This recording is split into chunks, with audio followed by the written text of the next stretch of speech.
Central call centre with FRT team, उसको यदि वो नहीं एफआरटी की टीम नहीं लगाता, वो नहीं लगाता 7 दिन के अंदर, तो उसकी भी पेनल्टी इन्होंने दे रखी है। अब इन पेनल्टी के अंदर 50,000 की मैंने बता दी, 7.5 लाख तक की पेनल्टी मैक्सिमम है इनको। 20,000 की यदि टीम नहीं लगाता तो पेनल्टी है, उसकी भी 3 लाख तक की लास्ट लिमिट है। तो वो पेनल्टी के बाद में एक पेनल्टी है कि सिस्टम की अवेलेबिलिटी नहीं है, तो उसके ऊपर भी है कि आपको टाइम बाउंड, ये मोटा मोटा सा ये जो सेवा है उसकी पहली थीम यही है, availability of the system is defined as the amount of time. Time ही सब कुछ है। जैसे हमने 11:30 पे की एग्जैक्टली टाइम, तो 1 मिनट जो है बिजली के उपभोक्ता के लिए बहुत महत्वपूर्ण है। ये मोटी मोटी सी इस कानून, इस पैसे 6 अरब रुपए या 7 अरब रुपए में ये बात है। अब इसमें टाइम नहीं हो पा रहा है तो हम कहाँ फाल्ट में होगा, सर के निर्देशन में हम डिस्कस करेंगे। हम जो जो बोल रहे हैं सर भी अब इस बात को सुन रहे हैं, तो उसको हमें गाइड करेंगे कि भाई आखिर हम कहाँ चूक रहा है, कौन इसका जिम्मेदार है। तो एक तो इसका मैंने बता दिया, 60 सेकंड वाली बात को ले ली, और कॉल का 3% वाली भी मैंने कह दी, पूरे नहीं उठाते हैं तो उसको, और कॉल छूटते हैं तो उसके बारे में भी है। और यदि झूठ बोलता था है एफआरटी वाला आके कि मैंने तो निकाल दी, तो वहां पे फॉल्ट निकाल दी, तो उसकी भी पेनल्टी है। 2 घंटे का इसका, 4 घंटे का इसका है, तो उसका प्रति घंटे के हिसाब से पेनल्टी है। वापस जाने का उसको है सर्विस लेवल दे रखा कि आपको इस लेवल तक सर्विस करनी है। रूरल एरिया के अंदर आप 75 रुपए फर्स्ट 2 स्लॉट के ऊपर है, 150 रुपए देर आफ्टर है, इस तरह से पेनलाइज करने का है। यानी जगह जगह ठेकेदार को इन्होंने बांधा है। एलटी और एसटी के दोनों के फॉल्ट के लिए भी है, अटेंडेंट के लिए भी है, और फॉल्ट क्लोजिंग कंप्लेंट का है, यदि झूठ बोल गए तो भी है। नो डेपुटेड रिक्वायर्ड, आदमी नहीं लगा रखे हैं ना पूरे एफआरटी के, तो उसके ऊपर 1500 रुपए पर एफआरटी टीम के पेनल्टी है। यदि आपने प्रॉपर नहीं लगा रखा है आदमी, तो आपको एक एफआरटी टीम में 4 आदमी और एक ड्राइवर नहीं लगा रखा, वर्दी नहीं है, उनके ऊपर तो वर्दी की पेनल्टी 200 रुपए अलग है। तो ये सारी पेनल्टियों के ढेर हैं, बहुत सारे इसमें। और इससे बाद में सर सेटलमेंट डिस्प्यूट के मामले में आप हमें गाइड करेंगे। Settlement committee constituted by him, ये होगी एवीएनएल एमडी अजमेर बाय, ये करेंगे दोनों। और 3 लाख तक का सेटलमेंट चीफ इंजीनियर करेगा। उसके ऊपर का सेटलमेंट होता तो कॉर्पोरेट लेवल सेटलमेंट होगा। इसमें आरईआरसी की भी टांग है। और रेफरेंस फीस जो है ये दे रखी है सेटलमेंट के लिए है। कंडक्ट बाय कॉन्ट्रैक्टर का स्टाफ यदि आपके साथ बदतमीजी करता है तो उसकी भी पेनल्टी है। और बाकी कॉन्ट्रैक्टर फॉल्ट की बात आ गई। रूल्स रेगुलेशन जो हैं, लेबर के पूरे रूल्स रेगुलेशन लगेंगे, ये बात आ गई। जो इनके पैसे जमा हो रहे हैं, और इलेक्ट्रिसिटी का इंडियन इलेक्ट्रिसिटी एक्ट 2003 के पूरी पालना होगी, ये बात भी आ गई। आरईआरसी के निर्देश में करेंगे।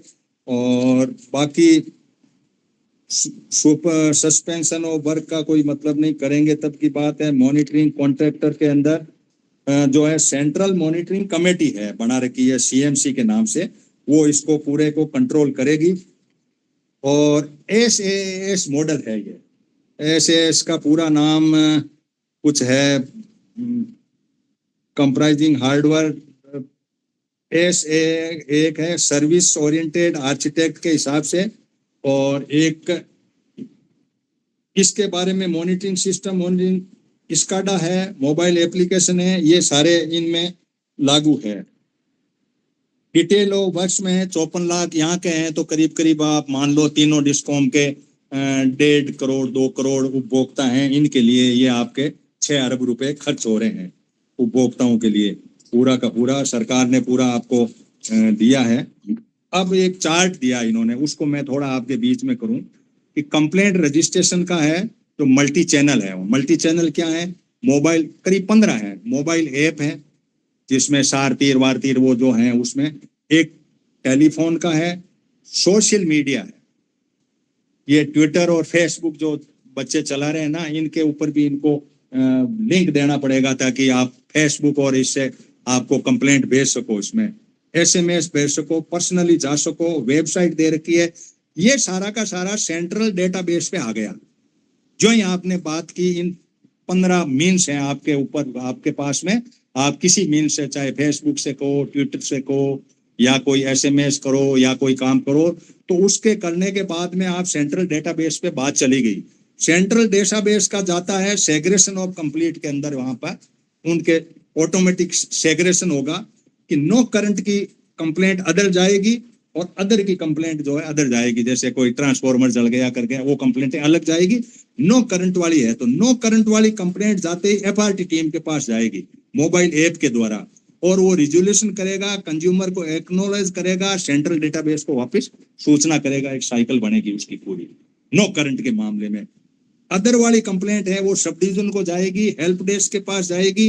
हेल्प डेस्क के बाद में रिजोल्यूशन थ्रू फील्ड स्टाफ होगा, जिसमें आप लोग फील्ड के जो भी लगे हुए हों, बिजली के जो कर्मचारी हैं, वो करेंगे, और ये रिजोल्व करके वापस सेंट्रल डेटाबेस को सूचना करेंगे, साहब हमने कर दी। नो कनेक्शन की कंप्लेंट FRT के जिम्मे है, और दूसरी कंप्लेंट जो है सब डिवीजन के जिम्मे है, जो सब डिवीजन है इनके। एक और चैनल है इनका 181 गवर्नमेंट ऑफ राजस्थान का हेल्पलाइन का है, जो SMS और इनके मार्फत है, कंज्यूमर एक्नॉलेज है, वो सब डिवीजन को जाएगी, वो FRT इनके पास नहीं जाएगी। अब ये पूरा फ्लो डायग्राम है इनका। इसके सिवाय ये और लगाएंगे, एक प्रोजेक्ट मैनेजर लगाएंगे, सिस्टम एडमिनिस्ट्रेटर 2 लगाएंगे, डेटाबेस एडमिनिस्ट्रेटर 2 लगाएंगे, कॉल सेंटर एग्जीक्यूटिव जो है एज पर डिटेल गिवन कहीं इसमें दे रखी है। बाकी बाद में जो है वो बाहर के लोग भी सुन रहे हैं इस मैटर को, तो बाद में वो डिस्कस करेंगे बाहर से। फिर मैं आपको बता दूं कौन कौन सी चीजें जो है वो हार्डवेयर का पूरा दे रखा है इन्होंने। IVR, ACD, CRM, voice call register, fault वगैरह सारा कुछ, वो टाइम नोट होने वाली मशीन है, आपने 1 मिनट में उठाया कि नहीं उठाया, वो सारे डेटा आपको वहां पे हैं उपलब्ध। अब ये अपन लोग तो देख नहीं सकते, कंज्यूमर तो वहां जा नहीं सकता। कंज्यूमर या तो ऑफिस का वो 10 रुपए वाली वो RTI लगा करके हम लोग जाएं, या तो ये करें, कुछ टीमें बनाएं अपने में से, और इनका डेटा सेंटर 3 है, तीनों के ऊपर जाकर के अपनी जमावड़ा दें कि बोलो भैया कितने कॉल को तुमने 1 मिनट में नहीं उठाया, 60 सेकंड में कितने कॉल तुमने नहीं उठाए, उसका कोई रिकॉर्ड बताओ। वो रिकॉर्ड 0 है तो मतलब नहीं है तो पेनल्टी कहाँ लगी। ये चीज हम करने के लिए डिस्कशन आपके बीच में करेंगे सर के मार्ग निर्देशन में। ये जितनी चीजें लगी हुई है ये चीजें अपने जानते नहीं, इसलिए हम चाह रहे थे कि कोई ITI का आदमी, PRI के लिए अलग लाइन होगी, ये पंचायत पानी के लिए इनके लिए लाइन है, वो भी इसको सेटअप करनी है, और डिस्कॉम के लिए अलग सेटअप खड़ा करना पड़ेगा। यानी कंप्लेंट आते ही तुरंत आप डिस्कॉम को करेंगे, PRI वाले के लिए भी आप अलर्ट रहेंगे, पब्लिक के कंज्यूमर के लिए अलग रहेंगे। ये 3 तरह की व्यवस्थाओं के अंदर उसको ये काम करना होगा। प्रिंटर वगैरह, लेजर, स्टेशनरी, फायर बुझाने वाले, ये बड़ी लंबी चौड़ी लिस्ट इन्होंने दे रखी है, तो वो बाद की बात है। एक इन्होंने 1912 ये 65 वाले नंबर भी दे रखे हैं कि भाई इस पे भी आप डायरेक्ट कर सकते हो। ये करने के बाद में अब सर्विसेज जो ली है वो मैं आपको बताऊं कि कौन कौन सी सर्विस जो थी, वो मैंने कई वीडियो बनाए हैं, उसकी डिटेलें सर्विस की दी है। करीब 18 सर्विस जो है इसको FRT टीम को करनी होती है। जो FRT की जो टीम है, फॉल्ट टाइप है लग और बुशिंग रोड ब्रंट है, यदि तो वो करनी है। LT और ST की मेन केबल फॉल्ट है, नाइफ स्विच और मेन स्विच फॉल्ट करना है, केबल लग डैमेज हो रहा है, circuit fuse blowing, circuit MCB trip board हो रहा है तो करना है, सर्किट केबल फॉल्ट हो रहा था, LT ST OS line damage हो रही है, ब्रोकन है, बर्निंग है, पोल ब्रेकिंग है, इंसुलेटर फेलियर है, LT ST U/G वाली लाइन फॉल्ट है, तो ट्रांसफॉर्मर फेलियर है तो भी है उसका, और अर्थिंग नॉट अवेलेबल है तो भी उसको करना है। Priority service, the service shall be rendered by bypassing the routine priority.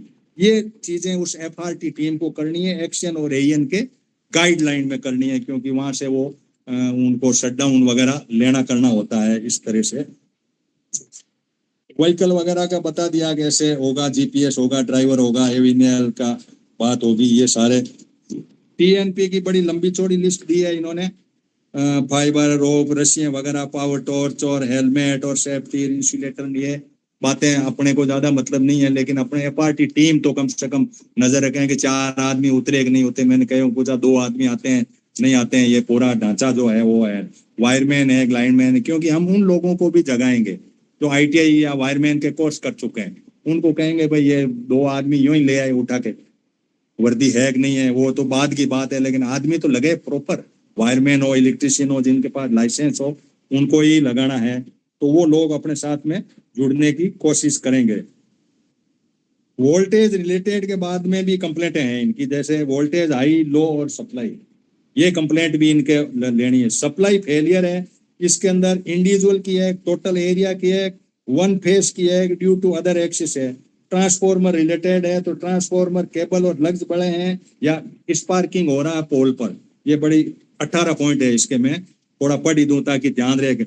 Line से संबंधित है, उसके अंदर ये है लाइन स्नैप्ड है, झाड़ियां हैं इनको काटनी है एफआरटी टीम को। ट्री ब्रांचेज है, बाउंचेज और ट्विस्टेड है, रस्टेड है, कोई है फेल डाउन है, पोल का है तो पड़े हुए हैं, रस्टेड है, फेल डाउन है, लैंडिंग है, करंट लीकेज है।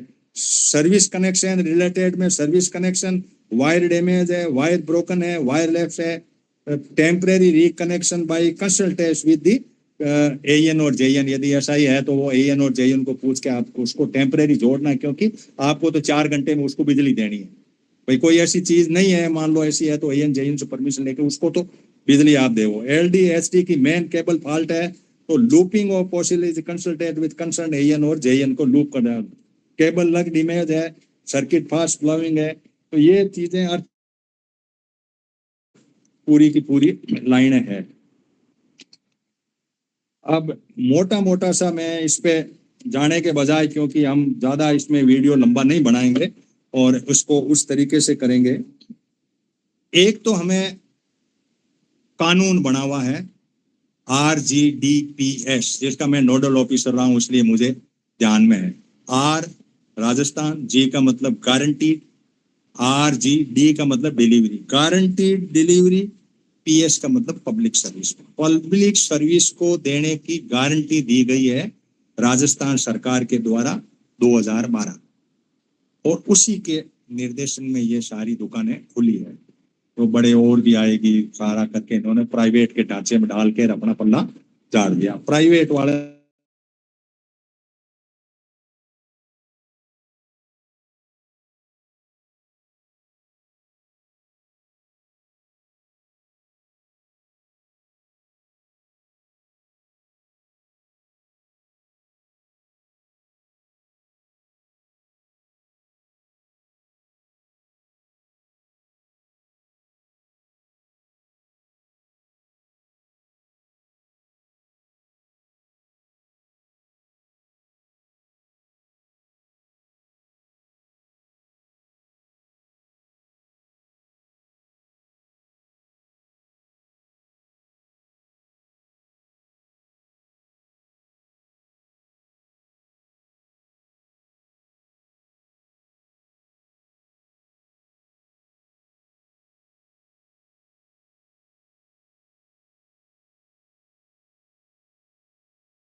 युद्ध लड़े जा रहे हैं, क्या हो रहा है, वो हम कभी फिलोसॉफी में हमारी मीटिंग है, अगले संडे के कंज्यूमर ओरिएंटेड मीटिंग को हम करने की कोशिश करेंगे कि कुछ लोग बाहर से भी जुड़े हुए हैं और सुन रहे हैं हमें।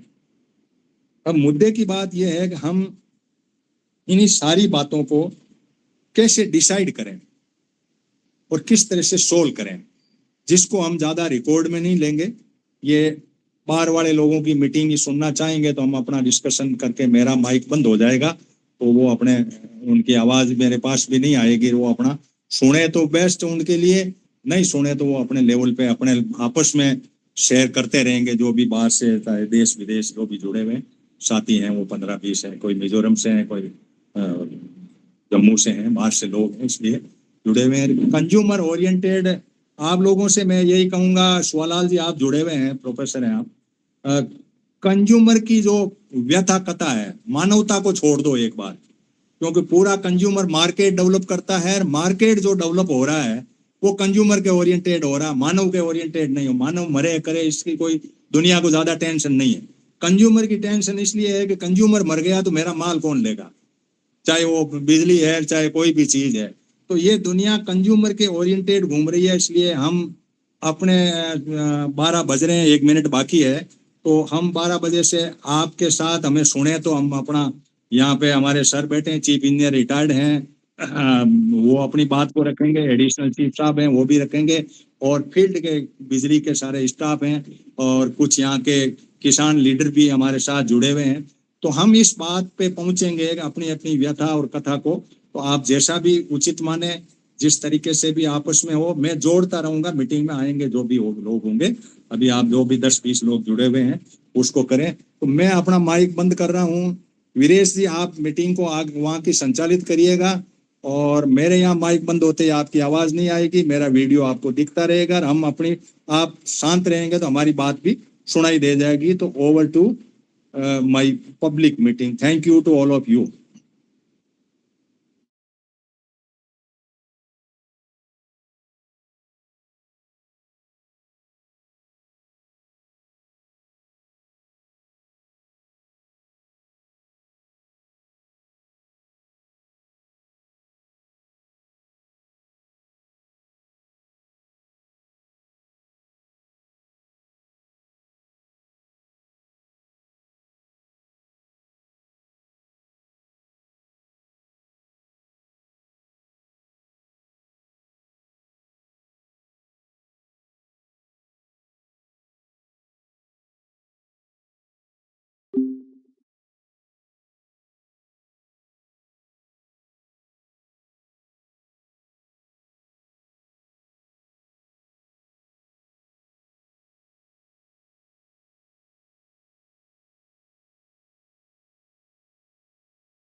मीटिंग को आगे बढ़ाओगे, आवाज ही नहीं आ रही किसी की।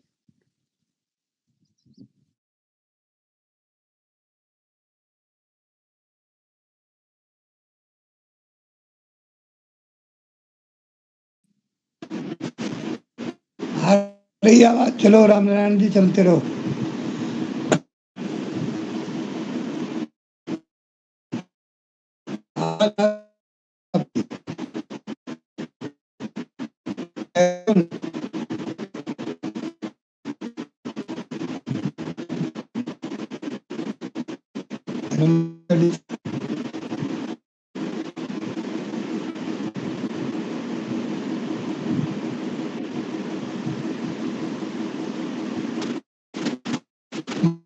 माइक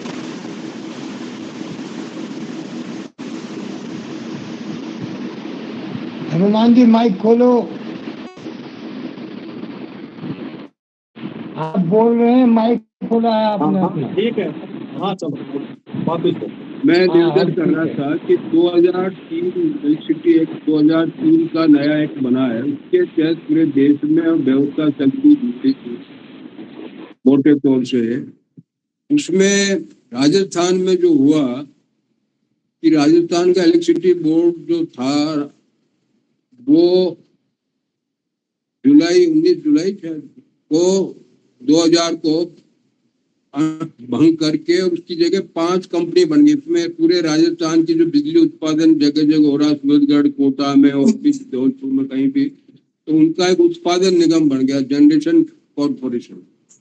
इसी तरह से जो ट्रांसमिशन होता है, जो 132 एंड अबव के सिस्टम पे, उसकी एक कंपनी बन गई पूरे राजस्थान की, राजस्थान विद्युत प्रसारण निगम।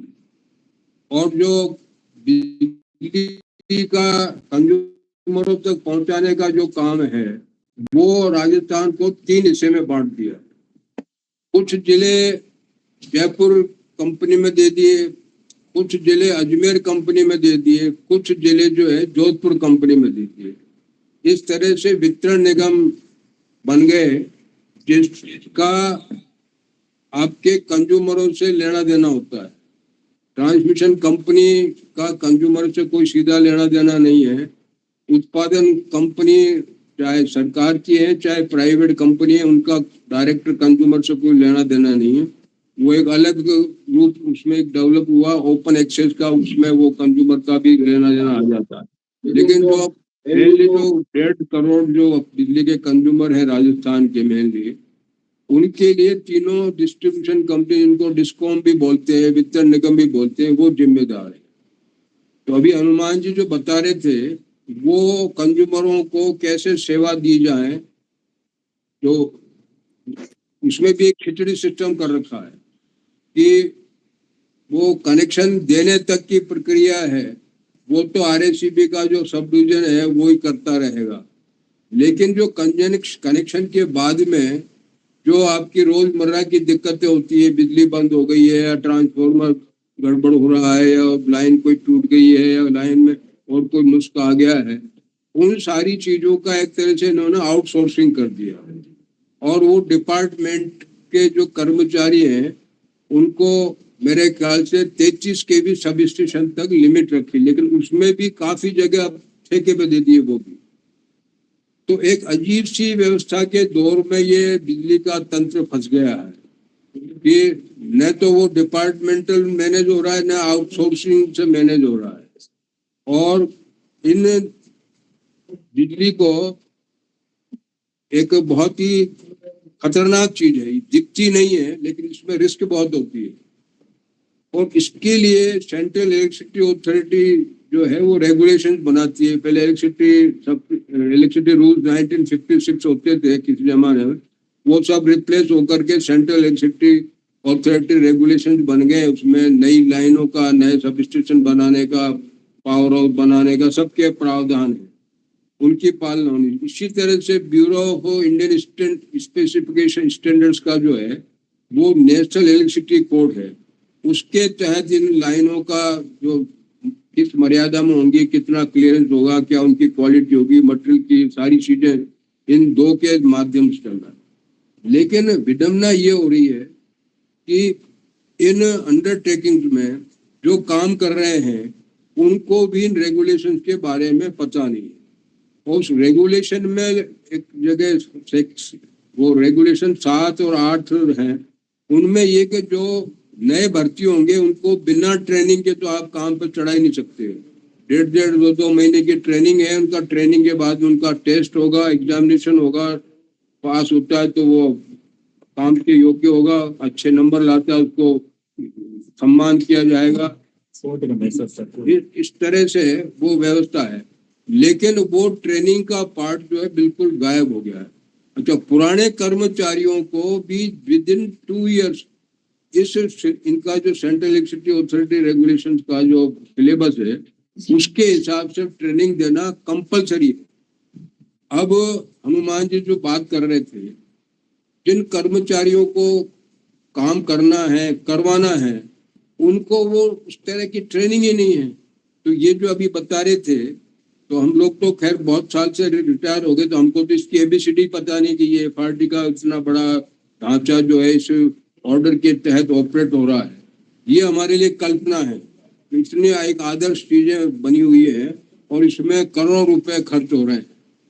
तो इसमें मेरा जो निवेदन ये है कि एक तो राजस्थान में कोई भी ऐसा आदमी नहीं है कि जो बिजली का कंज्यूमर नहीं, और कोई भी ऐसा आदमी नहीं है कि जो इन कंपनियों का करदाता के नाते शेयर होल्डर नहीं, क्योंकि वो जो इनकी जो एनुअल रिपोर्ट बनती है उसके पहले पेज पे लिखा हुआ कि इस कंपनी की इक्विटी सरकार ने इतनी बनाई है और गवर्नर को उसका कस्टोडियन मुकर्रर किया गया। साधारण रूप से क्या होता है कि जो भी शेयर होल्डर होता है उसके पास शेयर सर्टिफिकेट आता है, लेकिन अपने इतने टैक्स पेयर हैं तो उनके पास में कैसे वो उसको मैनेज करते हैं, तो उसको एक सिंप्लीफाई फॉर्म कर दिया कि governor is the custodian on behalf of the share holders.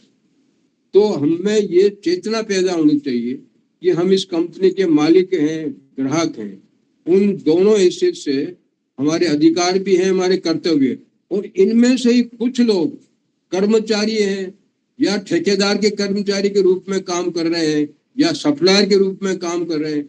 तो मूल चीज है कि वो समझ पैदा हो हम में, तब तो हम, जैसे सामने लगी हुई है कॉमरेड लेनिन की तस्वीर, इन्होंने 125 साल पहले कहा था कि एक समय ऐसा आएगा पूंजीवाद के दौर में जाते जाते कि हर आदमी जो है वेतन भोगी गुलाम मानसिकता का शिकार हो जाएगा, और वो दौर हम देख रहे हैं। आप चेयरमैन से मिलो तो वो भी रोता हुआ मिलेगा, चीफ सेक्रेटरी से मिलो वो भी रोता हुआ मिलेगा, मतलब क्योंकि उसको खुद की आइडेंटिटी पता नहीं कि वो है कौन, जब मेरे को मेरा खुद का ही बोध नहीं है। सर को ले लें। तो ये मेरा निवेदन तो फंडामेंटल यहाँ से शुरू होगा। तो मेरा जो सबसे बड़ी उम्मीद का जो जरिया है वो है इस पावर सेक्टर में जो ट्रेड यूनियन जो काम कर रही है उनको इसमें लीड, मतलब आपका पहल करनी पड़ेगी, क्योंकि अब वो पुराना जमाना नहीं है कि आप साबुन डस्टर का डिमांड चार्टर बना दिया और हमारी मांग पूरी हो गई। अब तो आपको मालिक वाली भूमिका भी अदा करनी है।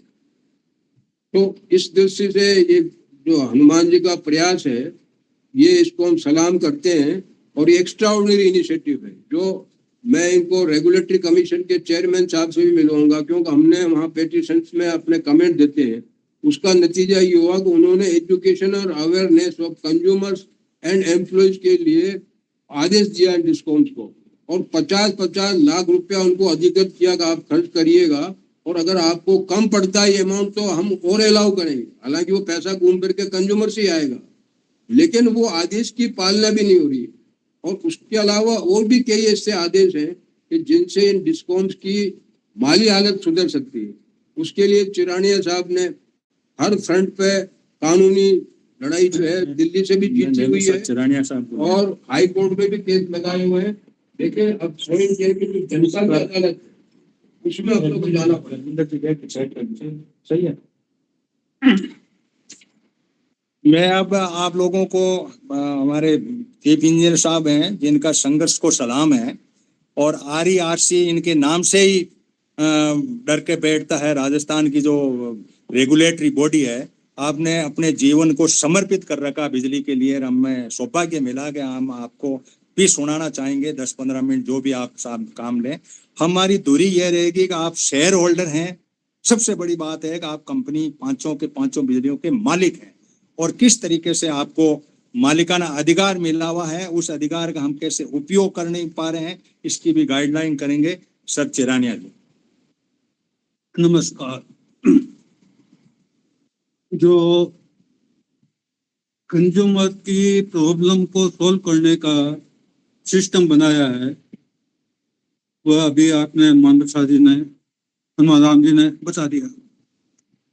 अब इस सिस्टम के अंदर जिस चीज की मेरे को कमी लग रही है, पहली चीज तो यह है कि कंज्यूमर को पता ही नहीं है कि क्या सिस्टम है, जबकि इसकी एक मोटे मोटे जो पॉइंट्स हैं उसकी एक छोटी सी बुकलेट बन के सभी कंज्यूमर्स में डिस्ट्रीब्यूट की जानी चाहिए, जिससे कंज्यूमर को पता हो कि क्या क्या प्रोविजन है और उसको प्रोविजन को मैं कैसे काम में ले सकता हूँ।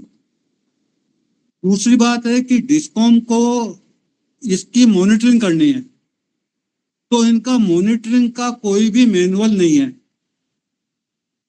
न इसके अंदर जो मॉनिटर करेंगे उसका परफॉर्मा क्या होगा, पीरियोडिसिटी क्या होगी, ये कुछ भी नहीं दिया हुआ है, और न कोई इंस्पेक्शन मैनुअल है। तो ये सब चीजें जो है, monitoring manual, inspection manual and formats and periodicity और उसके कैसे रिपोर्टिंग होगी, इस सब चीजों का ब्लैक एंड व्हाइट के अंदर डॉक्यूमेंटेशन होना जरूरी है। और वो डॉक्यूमेंटेशन की जानकारी कंज्यूमर को और आम पब्लिक को होनी चाहिए, जिससे कि वो उसके ऊपर जो है खुद मॉनिटरिंग कर ले आरटीआई के थ्रू। तो वो सब चीजें एक वैक्यूम बन गया है। It is between the discom and the ठेकेदार। पब्लिक केवल कहाँ तक है कि मेरी तो समस्या है, और स्पेशली जो समस्या उसकी होती है नो करंट की, वो पूरी हो जानी चाहिए। कनेक्शन उसको मिलने के लिए जो भी डेस्क बोर्ड का प्रोविजन है, उसको कोई कहीं भी प्रावधान कागजों में हो सकता है, प्रैक्टिकली कहीं भी नहीं है। आज भी ठेकेदार को कनेक्शन देने के लिए ठेकेदार को देखता है, और मैंने भी मेरे को कनेक्शन लेना पड़ा तो ठेकेदार को पैसे देके ही कनेक्शन लिया, क्योंकि डायरेक्टली अप्रोच करने का साधन सिस्टम ही नहीं है, कागजों में हो सकता है।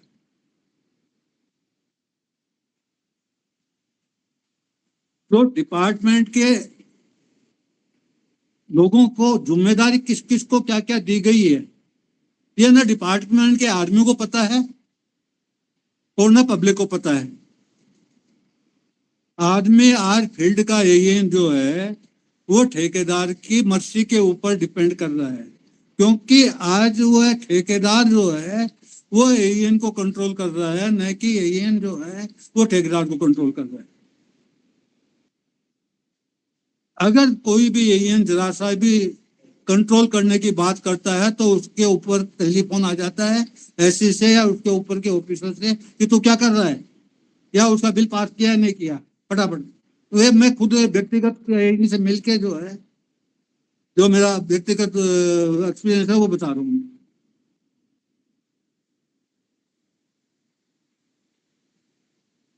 जो सीए के रेगुलेशंस है उसकी कंप्लायंस का कहीं भी इसमें प्रावधान नहीं है। जो भी डॉक्यूमेंट अभी हनुमान जी ने पढ़ के बताया उसमें सेफ्टी के रेगुलेशंस हैं, उनकी कंप्लायंस कैसे होगी, क्या क्या कंप्लायंस करनी है, क्या क्या उसके आदमी तो बता दिए कि 4 होंगे, 3 होंगे, 2 होंगे, पर उनकी क्वालिफिकेशन क्या होगी, उनकी ट्रेनिंग क्या होगी, उनको पीरियडिकल ट्रेनिंग किस तरह से दी जाएगी और उसके डिपार्टमेंट मॉनिटरिंग कैसे करेगा, उसका कोई भी प्रावधान नहीं।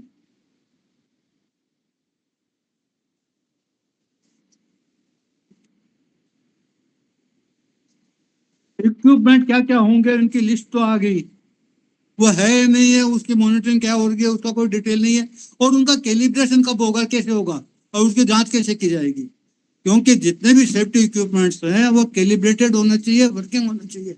अगर हैंड ग्लव टूटा हुआ है, करेक्ट है, तो वो कोई काम का नहीं है। तो उस तरह की कोई भी प्रावधान इनके अंदर नहीं है, जो कि राइटिंग में जो मैं मैनुअल की बात कर रहा हूँ, सब मैनुअल में ऐसे चीजों का प्रावधान होना चाहिए, ऐसे मैनुअल बनने चाहिए। और मैं जब आरईपीएन में प्रसारण निगम में था तो मैंने खुद ने इंस्पेक्शन मैनुअल बनाए थे, जो कि जेईएन से लेके एएन की ड्यूटी, एक्सीएन की ड्यूटी, एससी की ड्यूटी, चीफ इंजीनियर, सबकी ड्यूटी कब कब किस किस इक्विपमेंट के बारे में, किस किस पीरियोडिसिटी में, वो सब उसके अंदर होती है और उनको रिकॉर्ड किया जाता है, और वो एक आगे से आगे ऊपर जानी चाहिए।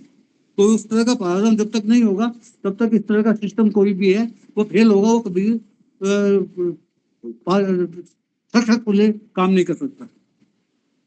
तीसरी चीज है कि कंज्यूमर अवेयरनेस, ये बहुत जरूरी है आज की तारीख में। अगर ये नहीं होगा तो कंज्यूमर को हमेशा परेशानी होना पड़ेगा। और जो भी एफर्ट्स हो रहे हैं वो कंज्यूमर की जागरूकता के कारण हो रहे हैं, पर कंज्यूमर जागरूक नहीं है। आज भी मैं जो देख रहा हूँ मीटिंग के अंदर गिनती के 10 लोग बाग हैं, तो कंज्यूमर जब तक जागरूक नहीं होगा, एक अच्छा सिस्टम बने, आंदोलन चले कंज्यूमर जागरूकता का, और उसके अंदर चाहिए फाइनेंस। वो पैसा कहाँ से आएगा? आज जो पैसा है, जितने भी एनजीओ कुछ चीज बनी हुई है, वो पैसा देता है इंडस्ट्रियलिस्ट या ठेकेदार। पॉलिटिकल पार्टियों को पैसा वही देता है। तो आज का सिस्टम है, वो ठेकेदार या इंडस्ट्रियलिस्ट या जो पैसे वाला है वही चला रहा है। जब तक कंज्यूमर खुद अपने पैसों से कोई ऑर्गेनाइजेशन खड़ी नहीं करेगा और वो ऑर्गेनाइजेशन कंज्यूमर के पैसे से नहीं चलेगी, कोई भी ऑर्गेनाइजेशन इस तरह की सक्सेसफुल नहीं हो सकती है। और उसके लिए बहुत बड़ा आंदोलन चाहिए, बहुत बड़ी लीडरशिप चाहिए और एक बहुत बड़ी टीम चाहिए। उसके लिए जब तक प्रयत्न नहीं होगा तब तक ये जो आंदोलन कंज्यूमर जागरूकता का ये सफल नहीं हो सकता। तो इसके ऊपर प्रयत्न करने चाहिए और जो कर रहे हैं उनका सम्मान किया जाना चाहिए।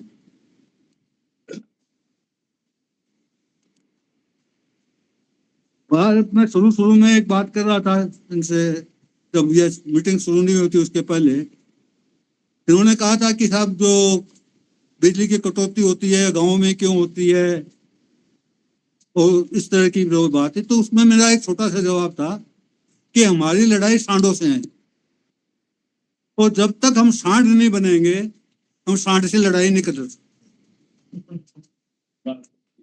तो ये एक नट सेट के अंदर है कि सांड बनिए, अपने पैसों से खाइए और फिर आप लड़िए, देखिए सफल नहीं हो तो कैसे नहीं हो। बहुत बहुत धन्यवाद सर आपके निर्देशन का। अब हमारे बीच में राजस्थान के यूनियन के नेता भी हैं जो बिजली के यूनियन चला रहे हैं, उनसे भी हम कुछ चाहेंगे कि आखिर ये मकड़ जाल जो बना है इसके अंदर आप लोग क्या सहयोग कर पाएंगे, या हम लोग सोशल एक्टिविस्ट लोग आपके साथ किस तरह से काम कर पाए, इस तरह की बात करें। फिर आप में से कोई सवाल हो तो वो ले लें, फिर हम यहाँ की लोकल प्रॉब्लम के ऊपर बात करेंगे। तो मिस्टर पवन डूडी जो है हमारे बीच हैं, वो अपनी बात को रखेंगे। सभी साथियों को मेरा नमस्कार, और मैं पवन डूडी राजस्थान बिजली वर्कर्स फेडरेशन से प्रदेश सचिव। एक्चुअली क्या है कि ग्लोबल जो पार्लियामेंट जो शैडो जो इन्होंने जो चालू किया था, उन्होंने कंज्यूमर को जागरूक करने के लिए और बिजली सिस्टम और अदर डिपार्टमेंट जो है उनके लिए कि जागरूकता कैसी लाई जाए।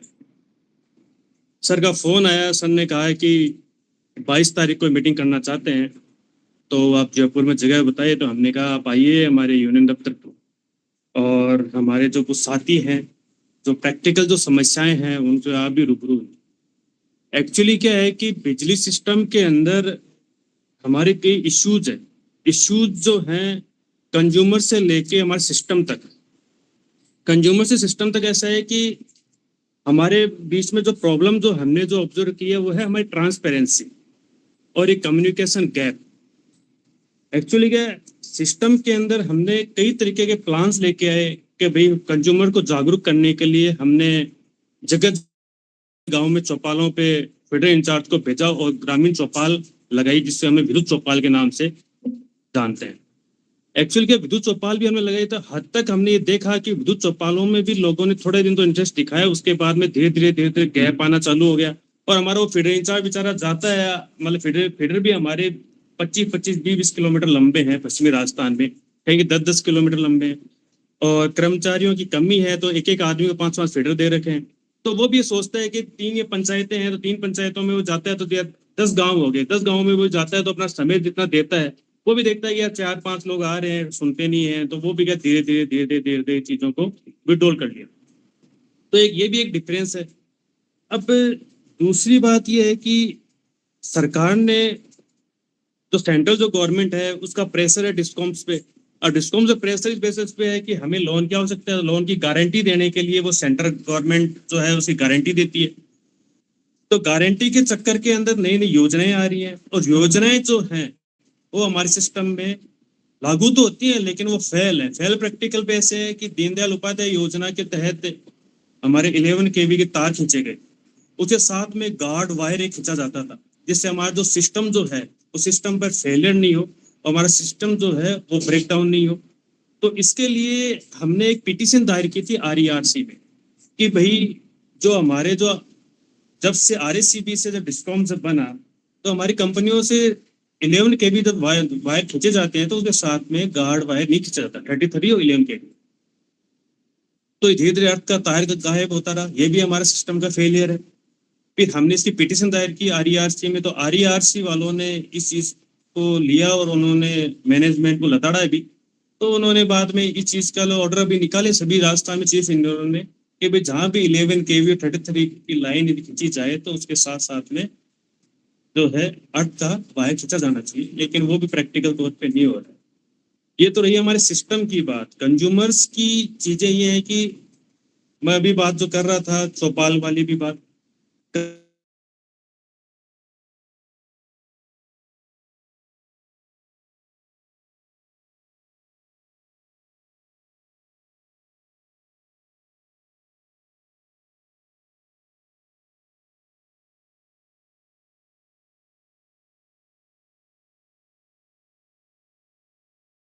द्वारा या मैं डिस्कॉम्स द्वारा जो प्रोग्राम किए जाते हैं उसमें उपभोक्ताओं का नहीं पहुंचना, ये सबसे बड़ी प्रॉब्लम है।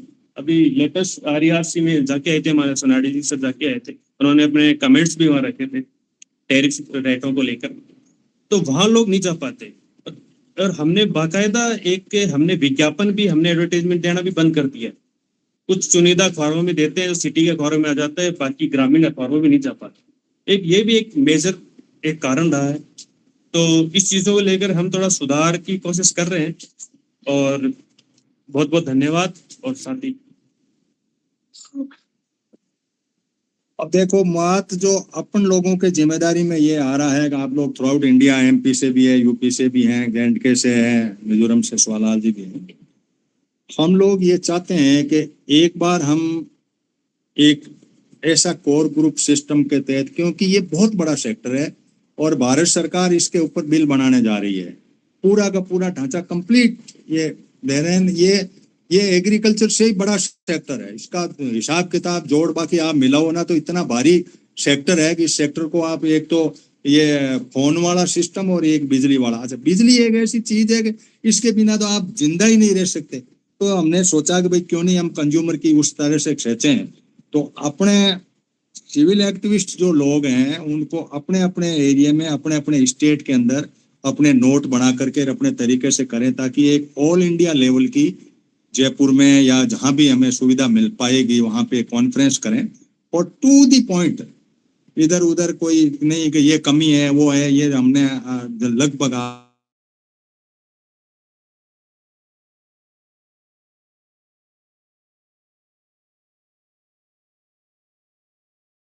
इसको आपको जो इस लाइन पे आप जाओगे तो हम आपका भारी विरोध करेंगे, क्योंकि कंजम्पशन जो है, देखो फूड प्रोसेसिंग कंजम्पशन है, उसके ऊपर भी दुनिया की आंख है। अमेरिका चाह रहा मक्का भेज दूं, वो भेज दूं, जेनेटिक भेज दूं, वो चल रहा। इधर ये है बिजली का, जैसे अपने बांग्लादेश के साथ में समझौता हुआ या बिजली बेच रहे हैं, यहाँ वाले बिजली के लिए कूक रहे हैं, यहाँ LD मैसेज आ रहे हैं। अब स्थिति समझ में नहीं आई कि तुम नेपाल को, बांग्लादेश को तो बांट रहे हो, यहाँ भी कर लो। अच्छा ये सोलर लग रहा है, इसमें ये यहाँ लोगों को 3 रुपए दे रहे हैं, 2.5 रुपए दे रहे हैं, वहां वो 7 रुपए में कर रहा है।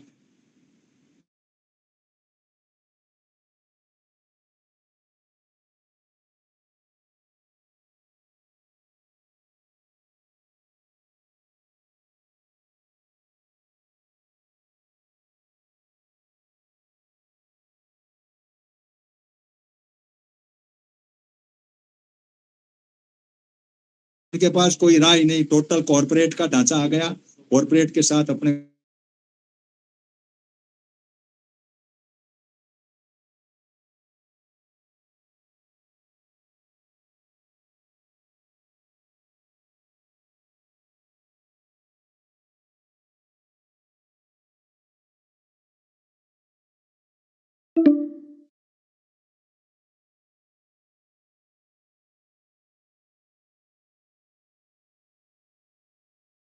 मैक्सिमम टाइम रिटायरमेंट के बाद में RERC के वही निकाला है, वो भी पूरे ही उनसे है कि भाई सर आए हैं तो कुछ कहेंगे।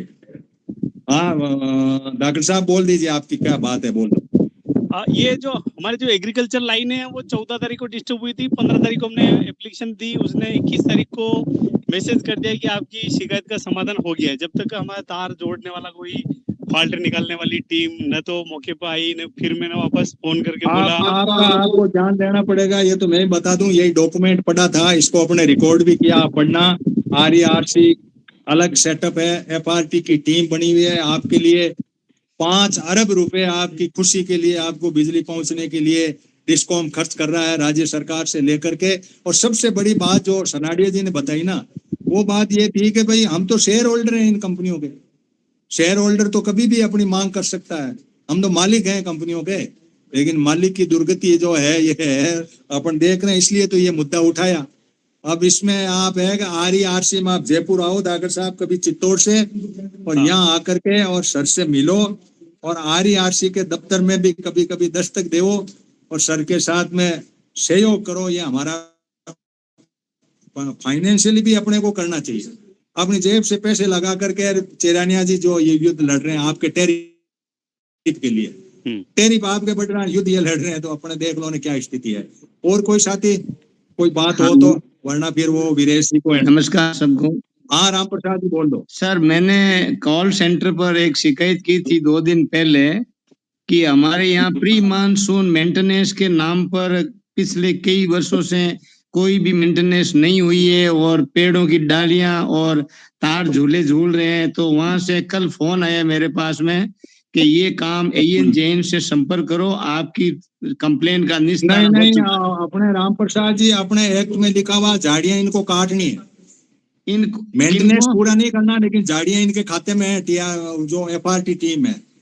सर उन्होंने कह दिया कि आप AN से मिलो, जबकि ये तो उनका काम नहीं है क्या? FRT आप वापस शिकायत करो कि मैंने जो कंप्लेंट की इसकी पेनल्टी है, इसको मैंने जो कंप्लेंट की वो रेक्टिफाई नहीं हुई, इसकी पेनल्टी दी। नहीं सर वो तो फोन करते ही जो ही मैंने फोन किया बोला आपका 1 मिनट में फोन उठेगा, सरकारी व्यवस्था है, 1 मिनट के अंदर अंदर। लेकिन वो पूछते नहीं आपकी समस्या क्या है। जब फोन आया तब मैंने समस्या बताई बात दोबारा। इसलिए आज की कोर मीटिंग हुई है, अब सारे इकट्ठे होंगे, इनको पता लगेगा कि लोग जाग चुके हैं, कंज्यूमर जाग चुका है। इसके कई सेमिनार करने पड़ेंगे, चौपालें लगानी पड़ेगी, तब जाकर के ये बात जो है। दूसरी बात है सर के जो आप लोग वीरेश जी आप अपने स्तर पे करो, हम अपने स्तर पे कर रहे हैं। जब भी आप फ्री हो कान लगा के सुन लो। मैं अपना माइक बंद कर रहा हूँ यहाँ से, ठीक है? ठीक है, अपनी तो कर रहे हैं और अपनी में हमारा ये है कि जो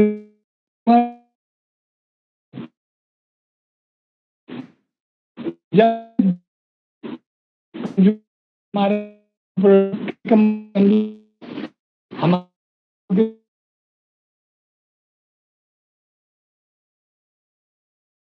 जो हो रहे हैं वो लेकर के और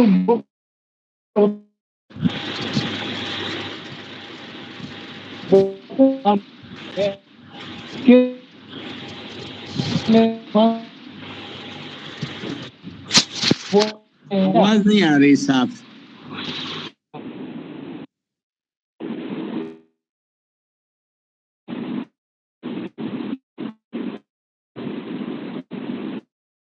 ये मैं तो अपनी तरफ से पूरा वो कर रहा हूँ जी। आ रही है आवाज?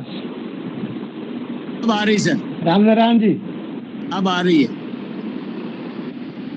हाँ मेरा ये कहना है कि आज दुनिया में जो लड़ाई है, जो युद्ध छिड़े हैं, चाहे रूस यूक्रेन का युद्ध हो और चाहे ये जो ईरान का और इनका चल रहा है, अमेरिका जो कूदा हुआ है, चीन जगह जगह अपनी लड़ाई लड़ रहा है, अपने संसाधन भेज रहा है, वो सब उसके पीछे कारण जो है ये केवल उपभोक्ता के लिए है। और उपभोक्ता की भी केवल सीधे अपना सामान बेचने की बात नहीं है। उपभोक्ता तो ये है कि भाई उत्पाद है और उत्पाद को उपभोक्ता को बेचना है, लेकिन यहाँ तो उपभोक्ता को बांध के रखने की बात है, उपभोक्ता को स्लेव बनाने वाली बात है। जैसे कि आज आप डिजिटल उस पे फेसबुक और ये जितने भी आपके हैं सोशल साइट्स जो हैं, इन पर सब पे आदमी बन जाता है इनके पीछे। सब भूल जाता है, बच्चे इसी में इन्वॉल्व हो जाते हैं, पढ़ाई छोड़ देते हैं के ऊपर चीजें। तो ये एक इस माहौल बनाया जा रहा है कि इन्वॉल्व किया है। कंपनियां जो है, उत्पादक कंपनियां, उन्होंने सरकारों को होल्ड कर लिया। देश सरकार के बनाए बनती है और गिराए गिरती है।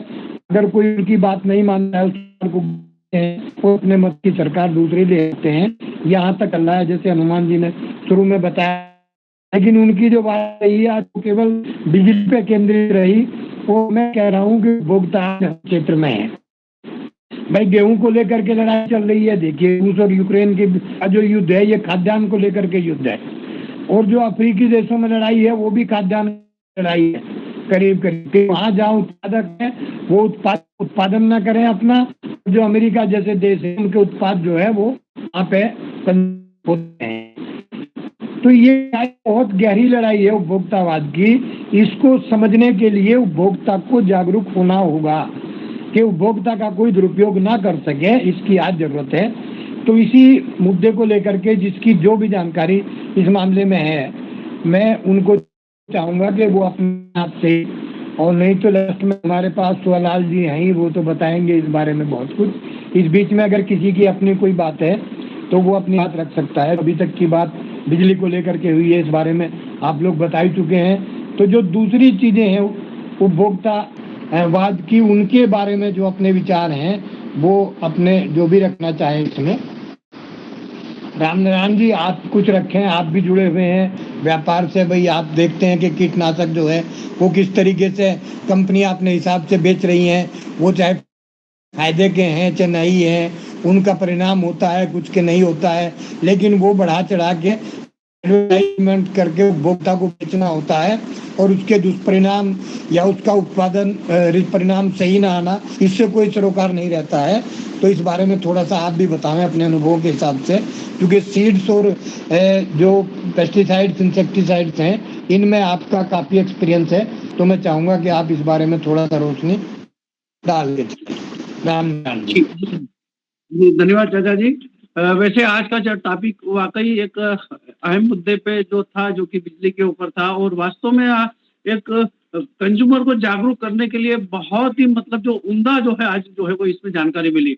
हनुमान राम जी तो खैर वो रील बना रहे हैं रोज, उन्होंने जो डॉक्यूमेंट्स के साथ चल रहे, लेकिन आज जो जितने अधिकारी यहाँ जुड़े हैं, जहाँ पर ये जो इन लोगों ने प्रोग्राम जयपुर में कर रहे हैं, उन अधिकारियों के द्वारा जो आज मतलब जो बताया गया कि वो खुद भी हैरान है इन चीजों से कि हमको भी वो चीज नहीं मालूम है, ठेकेदारों के हाथ में चला गया पूरा। ये चीज आज उसमें पकड़ में आई है कि हम जैसे जो है वो एक आम उपभोक्ता है, हमको तो चलो एबीसीडी भी नहीं मालूम है, चलो इस मंच के माध्यम से हनुमान राम जी ने जो ये महीने वर्ष से जो चला रहे हैं उसके माध्यम से कुछ पता चला। लेकिन जो इसमें मेन अधिकारी वर्ग के जो लोग थे वो खुद भी इसलिए हैरान है कि उन लोगों के हाथ में भी कुछ नहीं, वो कठपुतली बने हुए हैं। जितने भी अधिकारी लोग हैं, बड़े कारपोरेट के लोग, बीच के लोग हैं, बड़े ठेकेदार के हाथ में जो चला गया, वो उनकी जो गाइडलाइन है, उनके जो रूल्स रेगुलेशन, वो उनके हाथ में ही पकड़े हुए हैं। वो ना तो पब्लिक डोमेन में ला रहे हैं, ना इन निचले अधिकारियों को बता रहे हैं। तो मतलब कितना बड़ा भ्रष्टाचार बोल सकते हैं, कितना बड़ा झोल बोल सकते हैं। जबकि दूध का दूध और पानी का पानी होना चाहिए। इनके सारे नियम और शर्तें बिल्कुल बाकायदा एमपीपी के उसमें लिखा हुआ होना चाहिए, चार्ट बना होना चाहिए। जो जितनी हम बात कर रहे हैं आज 15 दिन महीने भर से, तो भाई हमको ये इस पर कॉल कर लो, 1 सेकंड में किया तो नहीं होगा, फलानी जितनी भी है जो चीजें मैं रिपीट नहीं करना चाह रहा हूँ, उन्हें जो बताई वो सब बाकायदा ब्लैक बोर्ड पे, और यहाँ तक कि जो बिल आता है उस बिल के ऊपर भी प्रिंट होके आना चाहिए। खाली एक ही चीज आती है, कोई कंप्लेन करे तो बस ये 100 एंड 100 एक नंबर जरूर आता है उसके ऊपर पीछे, लेकिन ये सारी चीजें, ये चीजें जो है वो नहीं है उसके अंदर।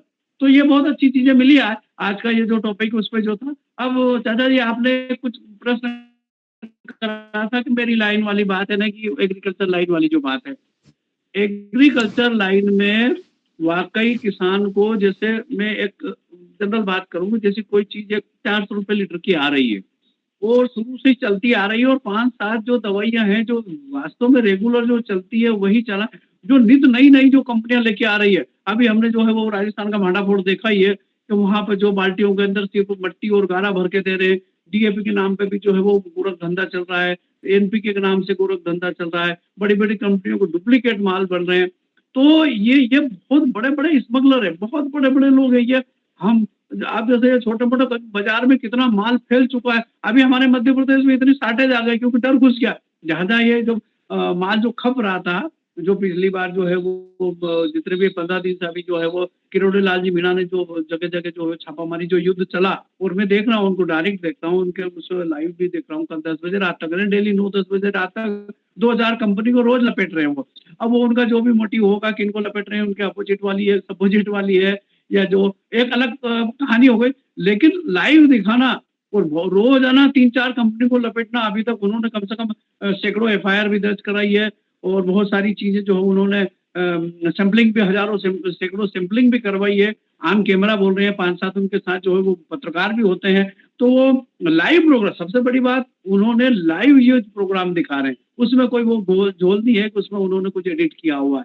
तो जिस ढंग से उन्होंने ये एक्शन ली है, मेरे हिसाब से पूरे भारत में एक्शन लेना चाहिए। आज किसान अन्नदाता वास्तव में खेत में गारा डाल रहा है। मैं इस लाइन से जुड़ा हूँ, हमारी लाइन में इतना गोरख धंधा है साहब जिसका कोई जवाब नहीं। इसलिए मैं किसानों से, अभी भी मैंने बीच में जो 15 दिन का जो पखवाड़ा था कृषि विज्ञान केंद्र के साथ जो है वो लैब टू लैंड, मतलब प्रयोगशाला से खेत तक, उसमें मैं हर किसान से एक मनोवैज्ञानिक दृष्टि से यही बात कर रहा था कि अपन को जो है वो बहुत छोटी छोटी जो दवाइयां हैं, जो पुरानी जो चल रही है, नॉर्मल जो दवाइयां, उन्हीं से अपनी फसल पैदा कर सकते हैं।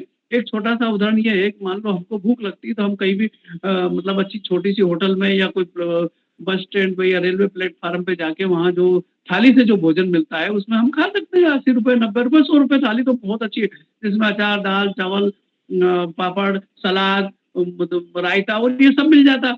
वही थाली आप खाने जाओगे 5 स्टार होटल में 2000, 2500, 3000, और बड़ी होटलों में तो मतलब समझ लो कि 4-4, 5-5 हजार रुपए की थाली पड़ेगी।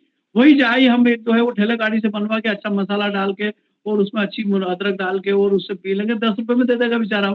वही चाय हम रेडिसन या एयरपोर्ट पे जो मिलती है चाय 280 रुपए, 300 रुपए के आसपास मिलती है बड़ी बड़ी होटलों में।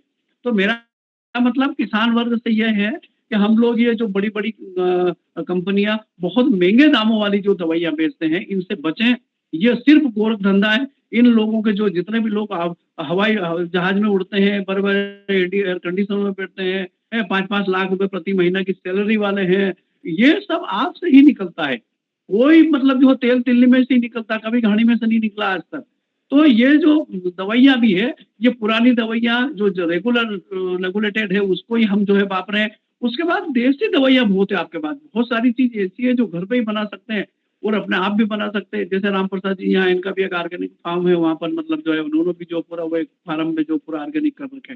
तो हम लोग कुछ देसी दवाइयां गोमूत्र से, नीम से और ऐसी दवाइयां हैं जो हम घर पे बना सकते हैं। हमने पूरे पखवाड़े में ये बताई है वो चीज। अब वो पूरी विधि यहाँ बताएंगे तो बहुत समय लगेगा, लेकिन घरेलू दवाइयों से भी आप जो हो सकता है। जैसे हमको हमारे शरीर में भी ऐसी चीजें काम करती है। यदि आपको सर्दी है, आप 3-4 रोज तक कोई दवाइयां मत करो, आप घर पे काढ़ा वाड़ा ये जो जनरल जो चीज है वो लोग करके काढ़ा पी लो, बढ़िया हो जाए। आपको 3-4 दिन बाद सर्दी ऑटोमेटिक चली जाएगी। यदि आपने दवाई ले ली, यदि आप डॉक्टर के पास चल